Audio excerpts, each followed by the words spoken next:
Hello friends, आज की इस वीडियो में हम क्लास 8 एनसीईआरटी हिस्ट्री का जो चैप्टर नंबर 6 है इसको डिटेल समझेंगे गवर्नमेंट एग्जाम के पॉइंट ऑफ व्यू से। तो जो यह चैप्टर है ये मतलब इस बात को बताता है कि अंग्रेज़ों के शासन के दौरान भारतीय शहरों में जो है कैसे बदलाव आए उस समय, और शहरों का विकास जो है वो कैसे हुआ।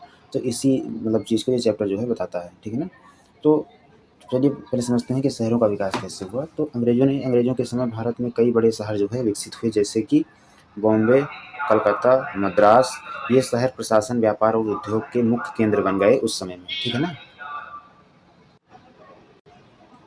उसके बाद आते हैं औपनिवेशिक शहरों की विशेषताएं हैं। इन शहरों में बंदरगाह, पोर्ट बनाए गए, ठीक है ना। फिर रेल और सड़कें विकसित हुई, सरकारी दफ्तर बने, बाजार और उद्योग बढ़े, ठीक है, इन शहरों में। फिर आते हैं शहरों का विभाजन। औपनिवेशिक शहरों में समाज को अलग अलग हिस्सों में जो है बांटा गया।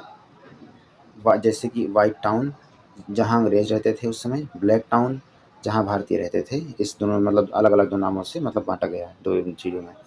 इससे सामाजिक भेदभाव जो है साफ साफ दिखता था, ठीक है ना। उसके बाद आता है कलकत्ता का विकास। कलकत्ता अंग्रेजों की पहली राजधानी थी। यहाँ बड़े बड़े भवन बनाए गए, प्रशासनिक केंद्र स्थापित हुए और व्यापार जो है इसका भी काफ़ी विकास हुआ उस समय। उसके बाद आती है बम्बई, यानी आज की जो मुंबई है उसको पहले बम्बई कहते थे। इसका विकास जो है कैसे हुआ। बम्बई एक प्रमुख बंदरगाह शहर बना। इस कपड़ा उद्योग विकसित हुआ यहाँ पे, व्यापार तेजी से बढ़ा यहाँ पे, रेलवे का भी बहुत विकास हुआ यहाँ पर। उसके बाद जो है फिर आता है मद्रास यानी चेन्नई का विकास। मद्रास भी एक महत्वपूर्ण शहर था। यहाँ अंग्रेज़ों ने किले और कार्यालय जो है बनाए थे। व्यापारिक गतिविधियाँ यहाँ पे काफ़ी बढ़ी थी। उसके बाद आते हैं लोगों का जीवन।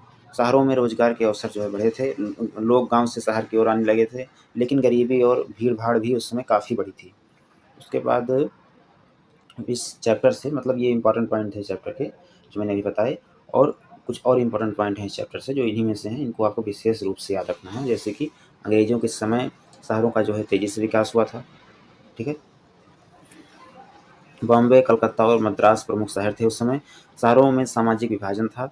उद्योग और व्यापार का विस्तार हुआ उस समय, अंग्रेज़ों के समय में। उसके बाद इस चैप्टर से एक काफ़ी इम्पोर्टेंट जो वर्ड्स हैं, शब्द हैं, जिनको आपको इस चैप्टर से रिलेट करना है, ताकि इन शब्दों को याद कर लेंगे अगर रिलेट करके आप, तो काफ़ी आसानी होगी आपको इस चैप्टर को याद रखने में। तो महत्वपूर्ण शब्द क्या हैं। औपनिवेशिक, बंदरगाह, उद्योग, प्रशासन। तो इसी के साथ ये चैप्टर जो है कंप्लीट होता है, और आशा करता हूँ आपको अच्छा लगा होगा। कोई अगर दिक्कत हुई हो, कोई पढ़ाने में मुझे मतलब अगर कोई मतलब आप चाहते हैं कुछ सुधार करूँ, तो उसको आप कमेंट में लिखिए, मैं उस पर ज़रूर जो है अपना प्रयास करूँगा। और वीडियो को लाइक करिए, चैनल को सब्सक्राइब करिए, ताकि मैं इसी तरह से और वीडियो बना सकूँ और बहुत कम समय में आपकी 6 to 12 जितनी भी एनसीईआरटी है वो कंप्लीट करा सकूँ। ठीक है ना? धन्यवाद।